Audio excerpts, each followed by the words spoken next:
Bienvenue, voici l'édition des régions, le journal des rédactions régionales de France 3. À la une de ce journal, un accident mortel lors d'un rallye automobile cet après-midi dans le Var. Vers 16h30, dans le village de Plan-de-la-Tour, une voiture a raté son virage et a foncé dans la foule, massée sur le bord de la route. Le bilan est lourd, 2 morts, un commissaire de course et un spectateur, et une quinzaine de blessés, dont de nombreux enfants. Une enquête a été ouverte pour connaître les circonstances du drame. Au lendemain du naufrage de leur bateau de pêche au large du Morbihan, les 2 marins qui se trouvaient à bord n'ont pas été retrouvés. Ils pêchaient dans une zone très dangereuse quand leur caseilleur s'est échoué sur les rochers. Les recherches n'ont pas permis de les localiser. Sur l'île d'Ouate, d'où ils sont originaires, les habitants sont sous le choc. Le réveil est douloureux sur l'île de Ouate. Une île de 280 habitants seulement. Autant dire que c'est une grande famille qui est touchée par la disparition des 2 marins. Adolphe Le Fur, matelot de 53 ans, et Pascal Perron, patron pêcheur de 48 ans, tous 2 travaillaient à bord du caseilleur qui a fait naufrage à Belle-Île. Moi je crois qu'il a dû mettre du filin dans les listes, parce que moi j'ai travaillé dans ces coins-là. Ces coins-là, c'est dangereux. Et à moins on ne sait pas à quelle heure qu'il a commencé à relever ses casiers, on ne sait pas, parce que c'est le coin le plus dur à Belle-Île, à la pointe. C'est dangereux.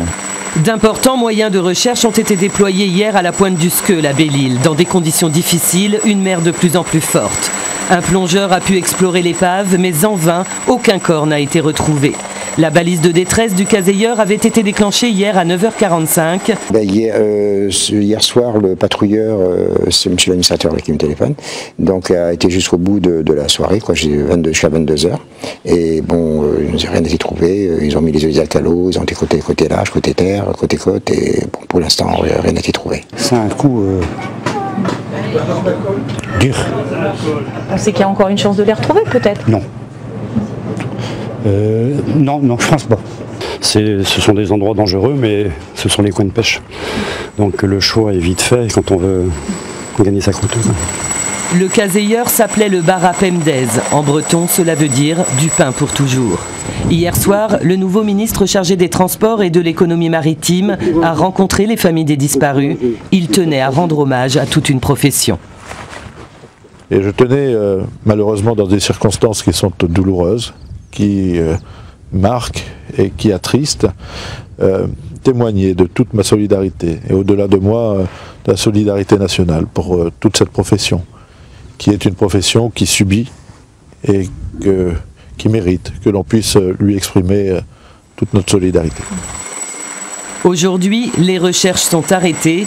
L'enquête sur le naufrage a été confiée à la gendarmerie maritime.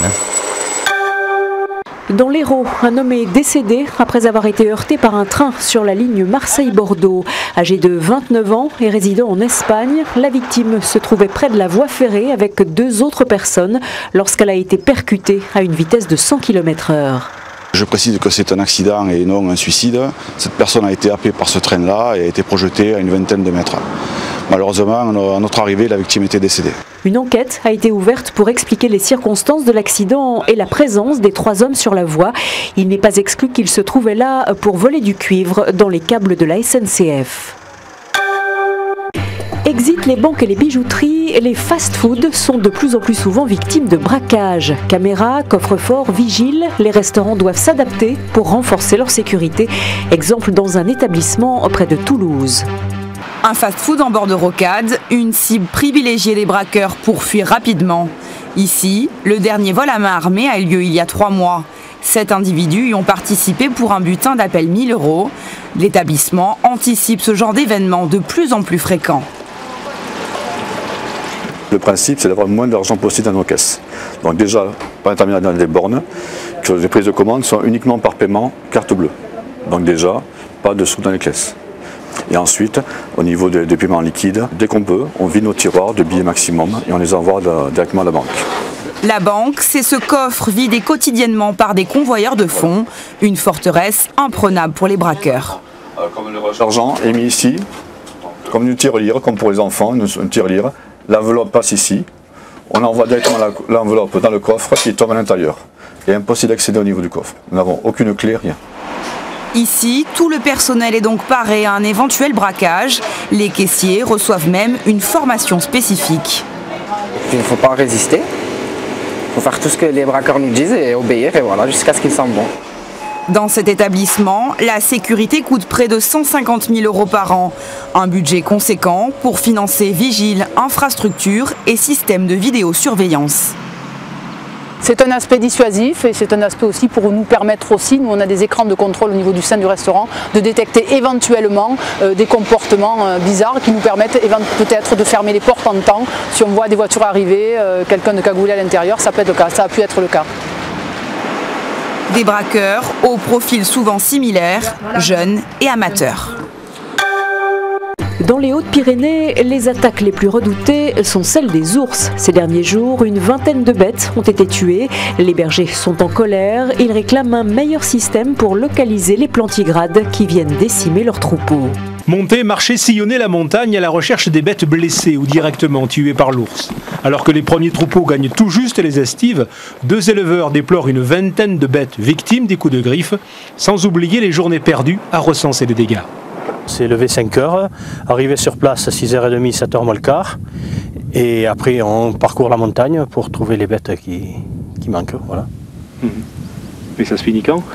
Et bien ça se finit 5-6 heures le soir, certains soirs quoi. Bon, après il faut faire les constats avec les gardes, tout ça c'est des papiers qu'il faut remplir, ça demande du temps, et alors c'est des journées qui finissent à 10h, 10h30. En fonction des observations et des dégâts, une localisation de l'ours est consultable par les éleveurs sur un répondeur téléphonique, des données insuffisantes selon les bergers. Pas dire qu'il est sur le canton de Luce, il vaut mieux préciser qu'il est par exemple sur commune de Gerdre, plateau de Sauguet, ou commune de Luce, lieu-dit Bachibirou. Comme ça on sait où il faut aller, quoi. C'est très vague quoi. Quand ils disent canton de Luce, c'est très vague. Les ours lâchés équipés d'un collier émetteur et même porteurs d'une puce peuvent être pistés pendant 1 an environ. Des dispositifs depuis longtemps inutilisables et en tout cas inapplicables pour les plantigrades nés dans les Pyrénées. De toute façon, les éleveurs réclament l'éloignement des ours en cas de prédation répétée. C'est l'État qui doit s'engager à protéger les troupeaux des attaques. Alors après, il y a des moyens divers et variés, il y a des protocoles effectivement qui sont sûrement très longs, très compliqués, on en a discuté déjà plusieurs fois à mettre en place. Donc nous, on ne va pas attendre l'application de ce protocole, on va prendre nos dispositions aussi. Les éleveurs peuvent effaroucher l'ours mais s'exposent alors à des poursuites pour s'en prendre à une espèce protégée. Des archéologues américains ont récemment découvert au Guatemala de nouveaux calendriers mayas qui n'annoncent pas la fin du monde pour le 21 décembre prochain, contrairement à ce que pensaient certains.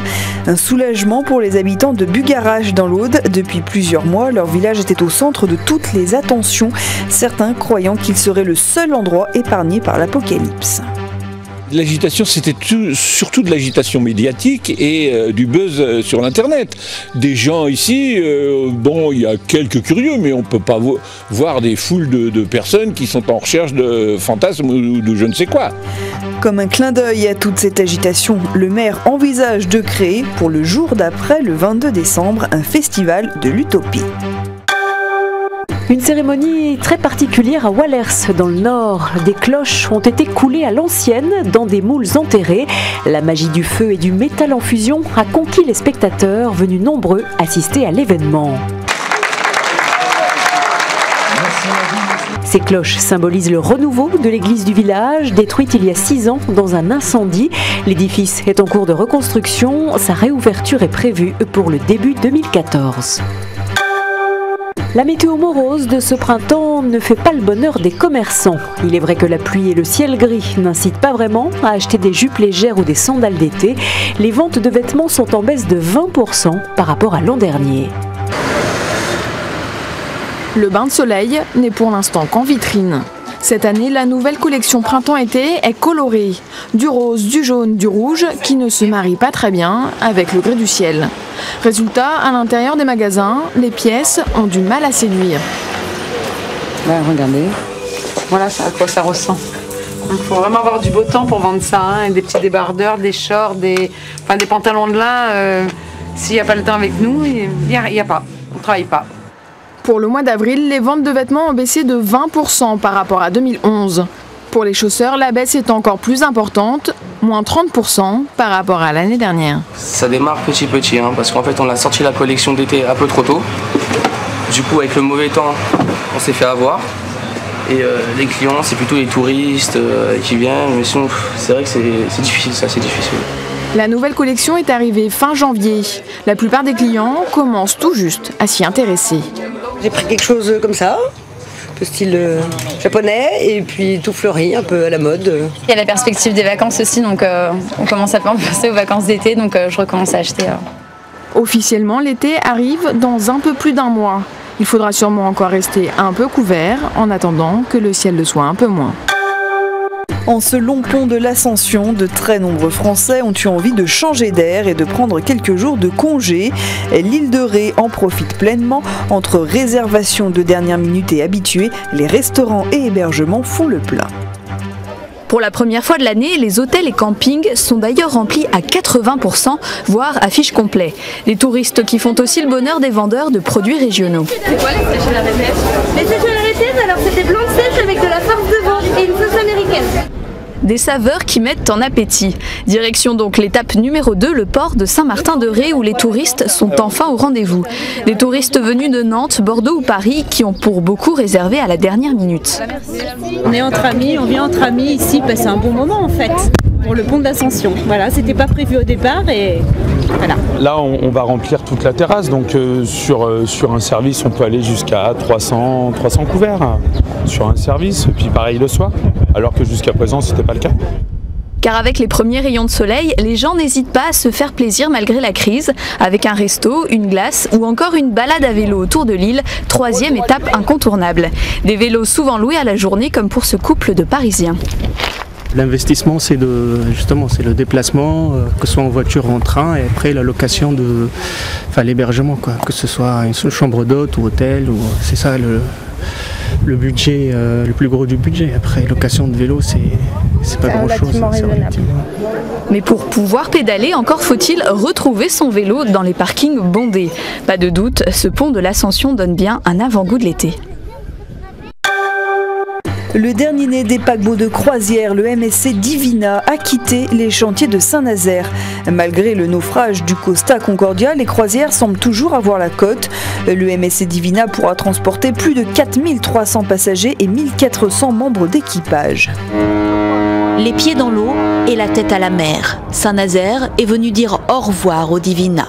140 000 tonnes de métal flottant, le plus haut des immeubles, vient de prendre le large. Quelques heures plus tôt, bonjour. Accompagné de l'hôtelier en chef, l'armateur fait une dernière revue de son géant des mers. 4345 passagers, plus de 1300 membres d'équipage, une ville flottante tout entièrement dédiée au divertissement. Les 18 ponts, les 25 ascenseurs et les 4 piscines deviendront le domaine des vacanciers. Beaucoup viennent en voisin, moitié pour le voyage, moitié pour la curiosité. Non mais c'est vrai que c'est pour voir aussi ce que font les artisans, les ouvriers de STX, et c'est une possibilité de découvrir un tout petit peu le bateau. Restés à quai, les ouvriers voient aboutir 3 années de travail, mais songent aussi aux 2 commandes de navires annulées cet hiver. Dans notre carnet de commandes, nous comptions sur ces navires, et donc une partie du chantier va connaître et connaît déjà du chômage partiel. Donc la grande bataille aujourd'hui, c'est de très vite avoir une nouvelle commande pour recharger nos ateliers et nos bureaux d'études.